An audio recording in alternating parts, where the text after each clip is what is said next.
It is mindful of a legacy of service and devotion to this country set by my beloved mother, the late Queen, that I deliver this, the first King's speech in over 70 years.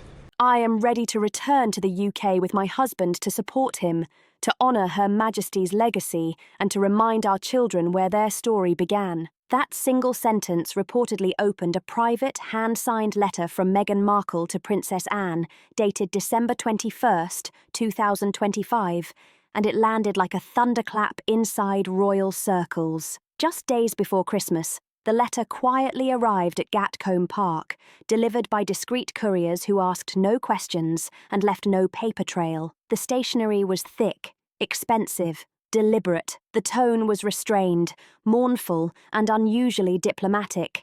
Nothing like anything the palace had received from Meghan since the 2020 royal exit. According to an insider close to what staff privately call the Anne William corridor, the Duchess of Sussex framed her note around reconnection, remembrance, and a temporary return, wording that immediately triggered alarm bells. Most striking of all, Meghan invoked the Queen's private wishes for unity and forgiveness among her grandchildren, a sensitive reference few expected to see put on paper. That line had reportedly appeared only briefly in the Queen's sealed end-of-life reflections and was never meant for public discussion. It was a bold move, and one courtier bluntly described it as a weaponization of legacy. The letter didn't arrive in a calm moment either. It landed in the middle of a deeply divided house. Meghan's outreach came exactly 3 years and 4 months after she and Harry stepped away from royal duties amid media chaos, podcast drama, and the fallout from the Oprah interview.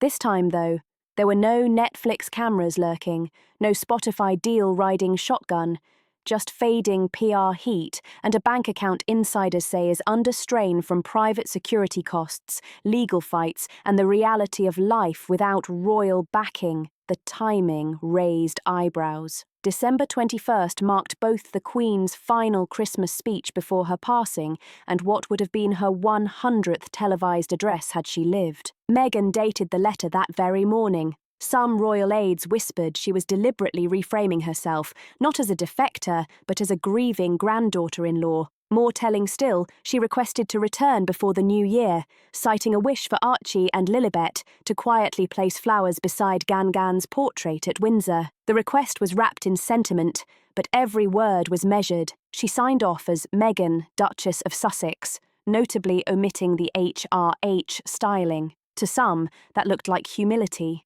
To others, it looked like calculated restraint, almost bait. While the letter leaned heavily into remembrance, multiple sources say Meghan's deeper concern centered on Harry's worsening emotional and financial state. Earlier this month, Harry lost a critical court appeal over publicly funded UK security, but buried inside the ruling was Clause 2, a narrow loophole allowing case-by-case reassessment if a royal performs temporary official functions. Insiders believe Harry now sees that clause as his last lifeline. Sources say he views this as a chance to prove royal usefulness, restore dignity, and escape what some privately describe as the commercial burnout of Montecito. He's described as depressed but still proud, caught between his wife's long-term strategy and his own fading idealism. One aide close to King Charles put it bluntly. He wants to come home, but he doesn't know if he can survive the price. King Charles, the so-called philosopher king, is reportedly torn, while Queen Camilla, Princess Anne,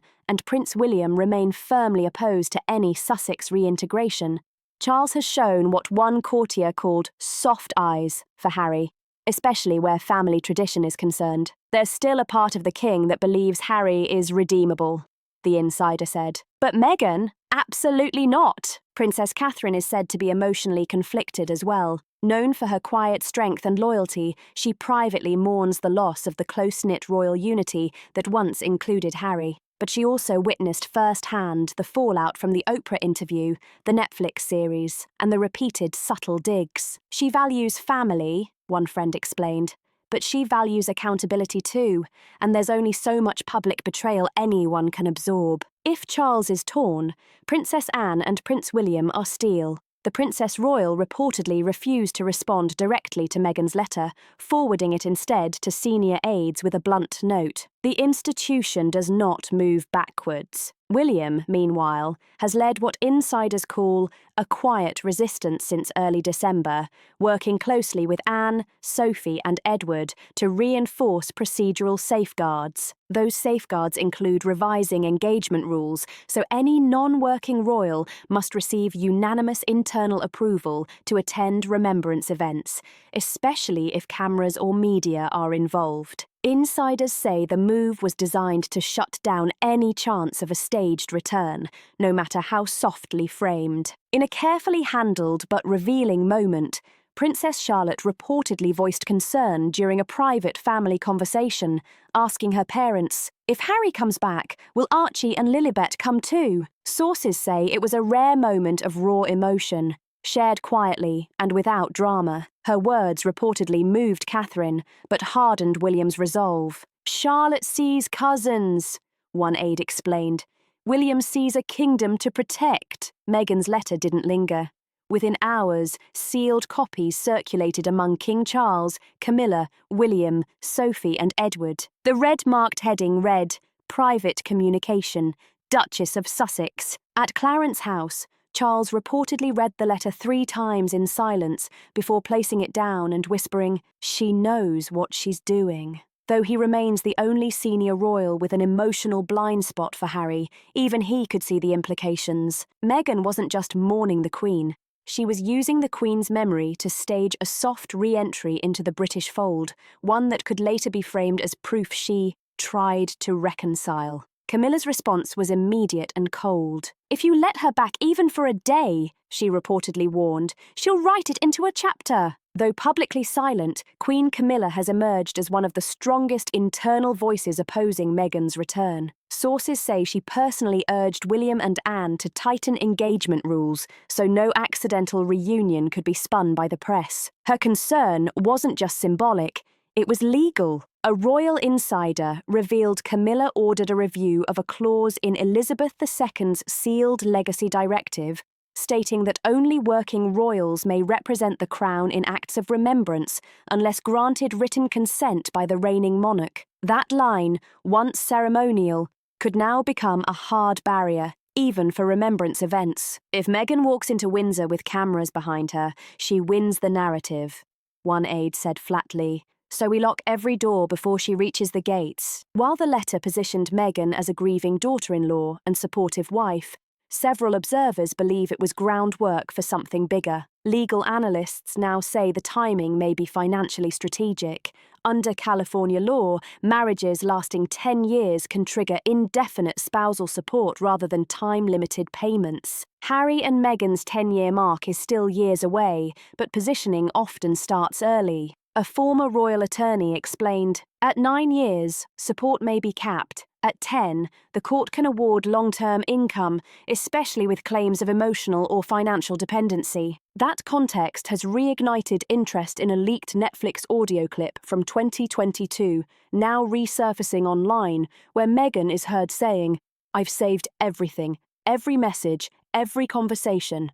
Just in case." That just in case suddenly feels very close. Harry, meanwhile, appears increasingly isolated. Sources say he agreed to send the letter but didn't help draft it. "He signed off in silence," one aide said. Another added, "He wants to come home, but not with her." Behind closed doors, Harry has reportedly confided to a trusted military contact that he feels trapped by choices he can't undo. Friends say he looks thinner, quieter, and uncertain. Yet, he still publicly defends Meghan, resists direct rebukes from his father and brother, and clings to the life they once tried to build. As one former palace press officer put it, if he admits she was wrong, he has to admit he gave up everything for a mistake. If Meghan Markle hoped her letter to Princess Anne would spark sympathy or reopen the gates to royal life, the reaction inside Windsor Castle proved the opposite. Within 48 hours of Anne forwarding the letter to palace operations, a quiet but decisive protocol review was launched. At the centre of it stood Prince William, the Prince of Wales, and Princess Anne, the monarchy's most unshakable defender. Together, they weren't just drawing a line, they were building a wall. And on December 23, 2025, 2 days after Meghan's letter circulated, Princess Anne convened a private session with senior aides in the East Drawing Room at Windsor, setting the stage for what came next and reinforcing the institution's resolve moving forward without hesitation. A witness to the meeting reported that Princess Anne entered with a single folder and opened with a line that cut straight to the point. "We must not allow sentiment to become a lever, nor let the gazes of the press dictate our moves." In that room, Anne and William immediately authorised a temporary lockdown of ceremonial guest lists, including New Year's receptions, memorial events, and all major spring 2026 appearances. Every invite was to be scrutinised. From that moment, every name on every list would pass through a strict 4-person approval panel. William, Anne, Sophie, and the Queen's legal advisor. The Sussexes were to be excluded completely, even symbolically. That same day, Anne quietly instructed the palace press team, no engagement with speculative media, no comment. Silence is strength. Every move would be deliberate and controlled. While Anne and William coordinated the operational response, Sophie, Duchess of Edinburgh, quietly took on the emotional front. She reached out to household staff and mid-tier advisors, holding the line of discipline. A palace source familiar with Sophie's position said she viewed Meghan's letter as a trap. One slip of leniency, one gesture of warmth, and it could be spun as an invitation. Sophie made her warning crystal clear. There would be no mistakes. Prince Edward, long the family's soft-spoken backbone, reportedly gave full support in a rare display of solidarity. He asked for a private audience with King Charles on Christmas Eve, urging the monarch to delay any direct communication with Harry or Meghan until the family presented a united front. According to an aide present, his words were blunt. "We cannot afford division, not again." Meanwhile, Princess Catherine faced her own internal conflict. Outwardly, she was fully aligned with William, but privately she confided to her closest circle the sorrow she felt at how far things had fallen with Harry. She remembers the brother-in-law who made her laugh, who adored George when he was born, and who brought light to family moments. But she also remembers the betrayal, the Netflix series, the veiled digs, the podcast implications. Her empathy has limits. While she supports the no-return stance, she insists Archie and Lilibet must not suffer for their parents' decisions. This tension became visible on Christmas Day during the family's private walkabout at Sandringham. Cameras caught Catherine holding Charlotte's hand a little tighter than usual as photographers shouted from a distance. Later, she reportedly told William, "It's not just about them anymore, it's about what we teach our children, how they respond when pain knocks on the door." That night, Princess Charlotte, just 10 years old, asked William a question that left everyone frozen. If they're really gone forever, will I ever see Archie or Lilibet again? The room fell silent. William, who had spent the last 48 hours coordinating countermeasures to block a Sussex return, felt the full weight of duty and heartbreak. Charlotte didn't ask about Meghan or about palace drama. She asked about cousins, and that was exactly the dilemma facing the monarchy: how to uphold dignity, protect the crown, and preserve family all at once. Later, aides remarked in private, "Children often see the tragedy and truths adults pretend are politics." But Charlotte's question, though poignant, only sharpened William's resolve. He reportedly told Anne the next morning, "The fact that Charlotte still cares proves why we cannot let them back. They'd only use it." The palace has not issued a public statement. Media leaks were deliberately contained, vague and strategic, leaving the public to speculate. Pro-return voices argue Harry deserves a second chance, especially given his legal loss and visible financial struggles. Royal traditionalists see Meghan's letter as a manipulative PR ploy aimed at softening the ground for a profitable split. Others fear a staged return would tarnish the late Queen's legacy, turning remembrance into spectacle. Social media buzzed with hashtags like #, no way back, #, protect the firm, and #, honour the Queen, showing public sentiment remained sceptical and sharply divided. As the new year approached, Meghan and Harry remained in California, silent but surely watching the coverage unfold. Sources close to the Sussexes say Meghan is waiting for a signal from Anne or Charles, but insiders insist none is coming. What Meghan may not realise is that silence is not weakness.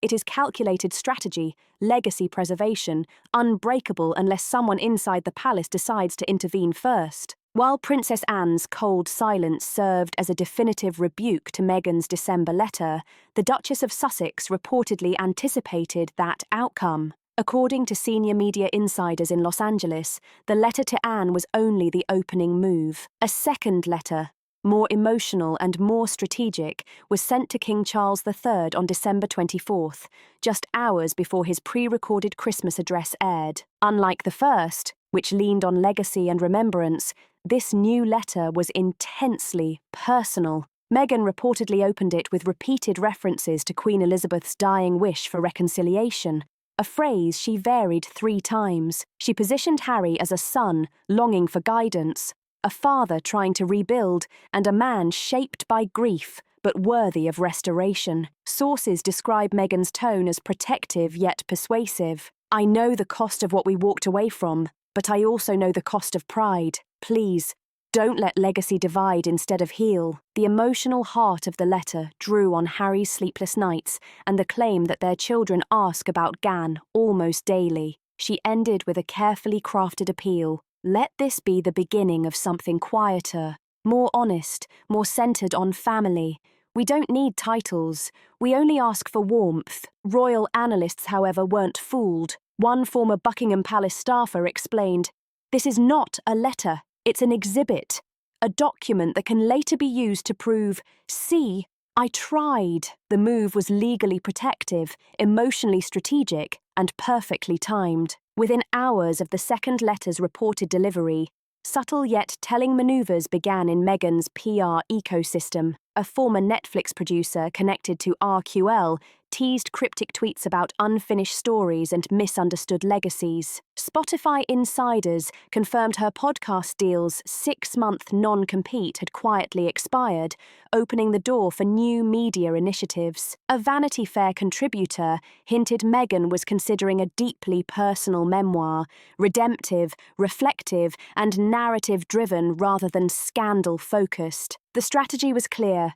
If the royal door remains closed, Meghan will open her own, Harry in tow or not. According to palace insiders, King Charles received the letter on December 24th while finalising notes for his Christmas speech. He read it alone in the white drawing room, surrounded by portraits of his late mother and father, visibly moved, yet visibly torn. A royal valet described the letter as dangerous in its sincerity. Charles reportedly saw the coming book, press tour, and narrative, but also saw his son teetering on the edge of exile, and he has never been good at letting go.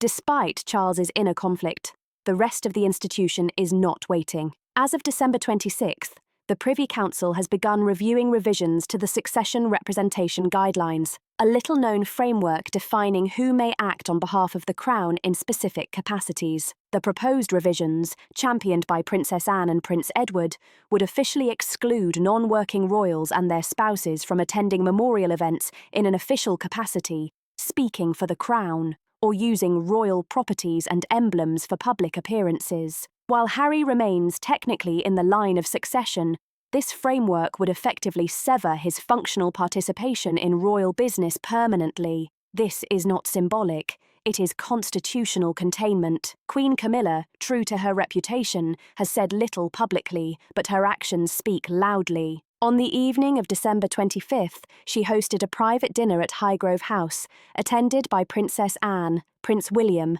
Sophie, and Prince Edward. The king was notably absent, citing fatigue and the lingering strain of weeks spent navigating the fallout from Meghan's letters. At that dinner, Camilla reportedly spoke one sentence that resonated like a chime of finality throughout the estate. "If the king cannot draw the line, we will draw it." It was not a threat, it was an articulation of policy, a declaration that the monarchy would defend itself with clarity and precision, even if sentiment suggested otherwise. Those present reportedly absorbed the weight of her words in silence, understanding fully that protocol, Precedent and the preservation of the institution came before personal affection or forgiveness. Meanwhile, young Princess Charlotte continued to stir profound emotional currents within the family. An elite note from a royal nanny revealed that Charlotte had written a short, tender Christmas card to Archie and Lilette, ending with the words, "I hope you remember our tree at Sandham.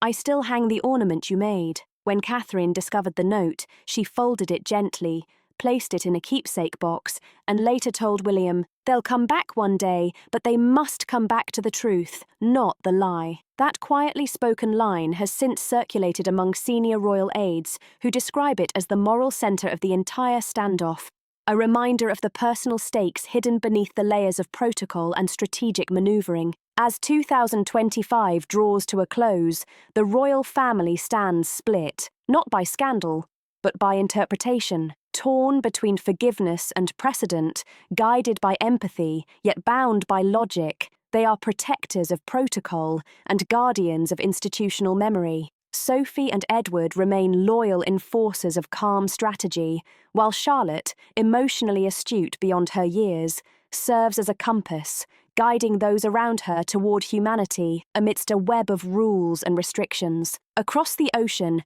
Meghan Markle watches in Montecito, fully aware that her next move may define her legacy, either as the misunderstood outsider seeking healing, or as the strategist preparing a final exit with her narrative firmly in hand. The royal institution, however, is no longer merely reacting to Meghan's letters or subtle campaign for return. It is preparing for war, but not the sort fought in public. This is a legal, silent, and terminal confrontation, waged behind Buckingham's gilded corridors, reinforced firewalls of Clarence House, and the meticulous work of constitutional advisors, legacy specialists, and legal experts. They are racing to insulate the monarchy from potential detonations, including memoirs, media campaigns, or any move that could be interpreted as narrative leverage by the Sussex. At the heart of this counteroffensive lies a long sealed document known internally as the Obsidian Letter, Queen Elizabeth II's final defence of the crown. Royal sources familiar with the situation confirm that the palace's legal team, led by senior counsel from Gray's Inn, has been meticulously reviewing all post-2020 statements, interviews, and public appearances by Harry and Meghan. This includes Netflix docuseries footage, podcast transcripts, excerpts from Harry's memoir, spare leaked emails to RQL staff, and internal NDAS signed during their exit process. The urgency is clear. Meghan's potential return, even for a single ceremonial appearance, could reset legal interpretations, allow her to claim renewed proximity to the monarchy, and reposition herself as a protected insider with future publications appearing first-hand. 1 foot inside the palace could reopen the publishing battlefield, potentially bypassing some of the defamation protections currently afforded to the royals. While Meghan has denied any formal book deal, sources at Penguin Random House and HarperCollins confirm continued interest, particularly if the narrative delves into motherhood, legacy, and the pain of being silenced. A senior executive reportedly said, "This isn't about scandal, it's about survival." Meghan is crafting a story in which she tried everything, only to be punished for caring too deeply. To solidify this narrative, she would need a credible emotional trigger, something recent, something public. Her letters to Anne and the subsequent correspondence to King Charles may serve precisely that purpose. The palace, however, is acting decisively to ensure there is no return ticket, no handshake photo, no visible tie that Meghan could use to anchor her story. New information has emerged about an often overlooked clause in the Sussex 2020 exit agreement, internally referred to as Clause 12B. It states, should either party, Harry or Meghan, voluntarily exit their role and seek to re-enter public representation of the Crown, all prior agreements, including non-disparagement clauses, would be subject to formal renegotiation and potential revocation. In plain terms, if Meghan attempts reintegration and then publishes, she may forfeit the legal protections she currently enjoys under the 2020 exit deal. This clause is now central to the palace's risk management strategy. As one senior legal advisor explained, If she steps back in even briefly, we can reopen the files, and if we reopen the files, we reopen the limits. Perhaps the most dramatic development comes not from Meghan or the Sussex legal team, but from a sealed private letter written by Queen Elizabeth II and delivered posthumously to Princess Anne and Prince Edward, known only as the Obsidian Letter. Written in January 2022, just months before the Queen's death, it was stored in a private black folio within her personal writing cabinet at Balmoral. Its contents were only shared within the family circle in late December 2025, triggered by Meghan's request to return. According to sources familiar with the document, Queen Elizabeth outlined her personal wishes regarding the legacy of the monarchy and the Sussex children, and, more strikingly, decreed that no person who has publicly separated themselves from the crown may return under the guise of memory or mourning. To do so is to weaken the walls my father built and my mother guarded, the Queen wrote. This line, now cited privately within royal circles, is considered the ultimate moral justification for denying Meghan re-entry. She concluded with a handwritten line to Anne, "Guard this boundary, my dearest. Not out of anger, but clarity." Anne, William and Edward have since met privately to reaffirm the institution's position. Meghan may return to England, but not to the firm. As all of this unfolds, Harry's position grows increasingly precarious. Sources say he is surrounded by silence on all sides, while Meghan prepares her media arc and narrative strategies. The palace is closing its gates, and Charles, perhaps the only bridge left, is yet to speak directly with Harry in nearly 10 days. One friend close to Harry remarked that he now faces the stark reality. He may never regain the life he left or the woman he married. Meanwhile, financial pressures intensify. The Spotify deal is dead. Netflix projects are stalled. AL's internal restructuring has cut staff by 40%, signalling donor fatigue and brand erosion. Sources say Harry now faces a narrow decision window: attempt reconciliation with his father alone, sever Meghan's claims, or remain aligned with her and face total royal exclusion and potential financial collapse. Time is running out. Precisely at 8 a.m. on December 27, 2025, the palace released a brief statement through official channels. At just under 80 words, its implications reverberated through every corridor of power and across public opinion. In accordance with the wishes of the late Her Majesty Queen Elizabeth II and the current guidance of the sovereign, the royal household affirms that no changes will be made to the current structure of working members of the royal family. The Duke and Duchess of Sussex are respectfully acknowledged as private citizens, and no engagements or appearances are planned or authorised under royal auspices in 2026. No names, no emotion, no room for interpretation. It was closure, not just of invitations, but of legacy inside Montecito. The silence was deafening. Meghan reportedly received the statement minutes before its public release, reading it alone in her private office without comment. Harry was seen later that day walking alone across the estate grounds, carrying only a copy of his mother's biography, a handwritten note tucked within. Whether the note was intended for Charles or from him remains unclear. Sources close to the king confirmed he chose not to respond directly to Meghan's second letter. Instead, he authorised the palace statement and requested solitude at Birk Hall in Scotland for the new year. Privately, he remains torn, but publicly, he has accepted the institution's decision. Camilla, William, Anne and Edward reaffirmed their support, signalling an unshakable royal consensus for 2026. On December 26th, Princess Charlotte asked if she could send one final letter to Archie and Lilette. It contained no politics, no judgment, just a sketch of Sandringham's Christmas tree and a handwritten message. "I hope next year, wherever you are, it feels a little like this." The letter will never be published. Within royal circles, it is already considered a historical artifact, a symbol of what was lost and what remains. Two monarchies face the future. One in Windsor, defined by order, memory, and the weight of legacy. The other in California, built on reinvention, survival, and hope of redemption. Between them lies a quiet battlefield, fought not with scandal, but with letters, silences, and the irreparable cracks of trust. In the end, the firm did not shout. It simply closed the gates and never looked back. leaving history to judge and the players to reckon with consequences that would echo for generations. If you enjoyed this inside look at the royal standoff, make sure to like, subscribe, and share this story. Comment below with your thoughts. Do you think Meghan will try another move?